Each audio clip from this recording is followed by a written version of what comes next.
ঐ দত্তদা দত্তদা ভালে আছে? এই আপোনাৰ কথা এটা পাতিম বুলি ভাবিছিলোঁ। বহুত দিনৰ পৰা আপোনাক লগ কৰিবলৈ চেষ্টা কৰোঁ, আপুনি মানুহটো ঘৰতে নাথাকে, ক'ৰবাত ব্যস্ত আছে বোলে গম পাইছিলোঁ। আহিছে বোলে ল'ৰালৈকে আহিছোঁ, পথাৰত মই থকা ভাগে আহিছোঁ। কথা এটা পাতিবলগীয়া আছিলে, ডাঙৰ কথা মানে। মোক কথা এষাৰ আপুনিয়ে যি উত্তৰ দিব পাৰিব, কাৰণ আপুনি গম পায় এই বিষয়ত আপুনি লাগি থকা মানুহ। গতিকে একদম বহুত ইম্পৰ্টেণ্ট কথা দেখিছে, একদম পথাৰে যেনে তেনে কোনোমতে চোলাটো পিন্ধিছোঁ আৰু পটককৈ আহিছোঁ বোলে দত্তদা বোলে আহিলে শুনিছোঁ বোলে এইটো খবৰটো কৰি আহোঁ, লগতে মই এই কথাখিনিও আছিলে কথাখিনিৰ লগতে পাতি আহোঁ। মানে ইম্পৰ্টেণ্ট কাম এটা আছিলে গুৱাহাটীত, সি যাবলগীয়া হ'ল ইম্পৰ্টেণ্ট কামটোৰ কাৰণে। বহুত দিনতে যাবলগীয়া আছিলে, যাব পৰা নাছিলোঁ, গতিকে সময় পোৱাতে কামখিনি কৰি লওঁ। সেই কালি আহি পাইছোঁ, বস্তুখিনি অলপ চিজিল কৰিছোঁ, ৰুমটো ঢেৰ খেলি মেলি হৈ আছিলে। এতিয়া এই চিজিল টিজিল কৰি থাকোঁতে আপুনি আহিলে। বাৰু কওকচোন কি সকামত আহিলে মোৰ ওচৰলৈ মন কৰি? বহুত দিনৰ মূৰত নহা মানুহ আহিলে আমাৰ ঘৰলৈ। কি ক'ব, এই মানে মোৰ মানুহজনীয়ে, এই মোৰ ৱাইফ মানে হেৰি বি এ পঢ়িম বুলি ভাবিছিলে। এই KKHSC বোলে এডমিশ্যন চলি আছে 2023 আৰু 2024 বৰ্ষৰ। তেখেতে বোলে ভাবিছে মই এডমিশ্যনটোকে লওঁ। মই ভাবিছোঁ যে এডমিশ্যন পঢ়িবলৈ মন গৈছে যেতিয়া পঢ়া আৰু কিনো মই ৰখাই থ'ম। গতিকে পঢ়িম বুলি ভাবিছে KKত, কিন্তু তাৰে কিছুমানে কৈছে KKত পঢ়িব নালাগে, চাৰ্টিফিকেটখন কামত নাহিব বা প্ৰমাণপত্ৰখন কোনো কামতেই নাই, কেলৈ পঢ়িব লাগে তো তেনেকুৱা অপেন ইউনিভাৰ্চিটি। গতিকে ভাবিলোঁ নাই, এই সমস্যাটোতো মই ক'তো সমাধান কৰিব নোৱাৰোঁ, গতিকে মই আপোনাৰ গুৰিলৈ যাওঁ। আপুনিতো খুব KK লগত জড়িত থকা মানুহ, চ' আপুনিতো অলপ কিবা কিবি ভিডিঅ' চিডিঅ' বনাই থাকে শুনিছোঁ। গতিকে মই সেই মোক এই সৰকাইটিয়ে কথাটো ক'লে বোলে তো আমুকৰ ওচৰলৈ গৈছা, এই মানে পঢ়া শুনাৰ লগত জড়িত থাকে। গতিকে সেইবাবে আপোনালোকলৈ আপোনাৰ ওচৰত লৰালৰিকৈ আহিছোঁ কথাটো জানিবলৈ। এই প্ৰকৃততে এইটো হয় জানো যে KK ইউনিভাৰ্চিটি নামভৰ্তি কৰিলে বোলে এডমিশ্যন চাৰ্টিফিকেটখন বোলে কামত নাহে বা কিবা কিবি কামত নাহে, চৰকাৰী হওক বেচৰকাৰী হওক কোনো কামতে নাহে বোলে? কথাষাৰ হয় নেকি? মই জানিব বিচাৰিছোঁ আপোনাৰ। কওকচোন কথাটো এতিয়া কিমান সঁচা কিমান মিছা? ইচ ইচ ইচ ইচ বৰ বেয়া কাম কৰিছে, এতিয়া ভুল কাম কৰিছে আপুনি। নিজে পঢ়া শুনা মানুহ নহয় জানো আপুনি?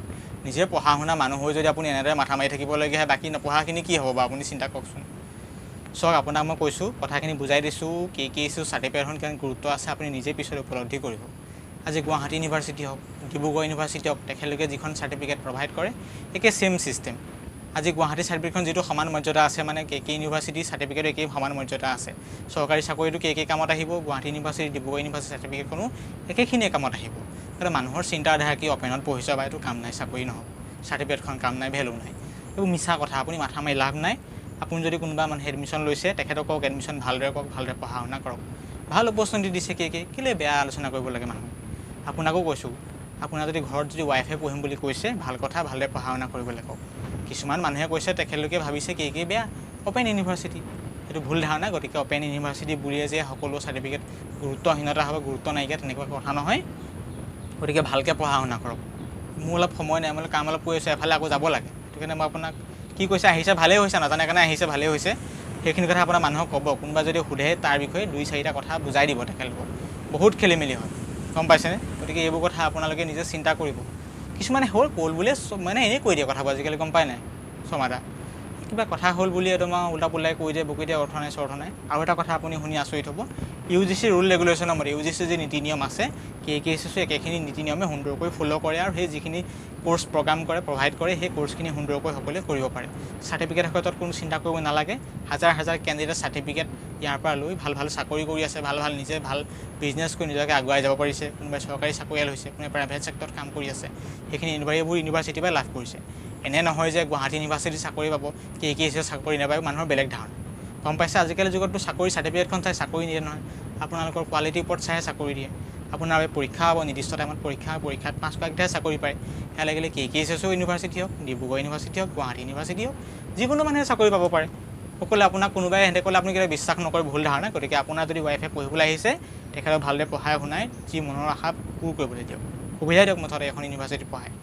কিন্তু নতুনকৈতো NEP 2020 যি পাঠ্যক্ৰম নতুনকৈ KKHSC ষ্টাৰ্ট হৈ গ'ল আমাৰ, আৰু অলপ দিনৰ আগতে আহিব B.Ed এডুকেশ্যন, অৰ্থাৎ যিখিনি আমাৰ মুখ্যমন্ত্ৰী ডাঙৰীয়াই কৈয়ে আছে, আৰু আমাৰ শিক্ষামন্ত্ৰী ডাঙৰীয়া সেইদিনা আমাৰ আলোচনা হৈছে, KK হেড অফিচত তেখেতলোকে আলোচনা কৰিছে B.Ed প্ৰগ্ৰেমৰ ওপৰত।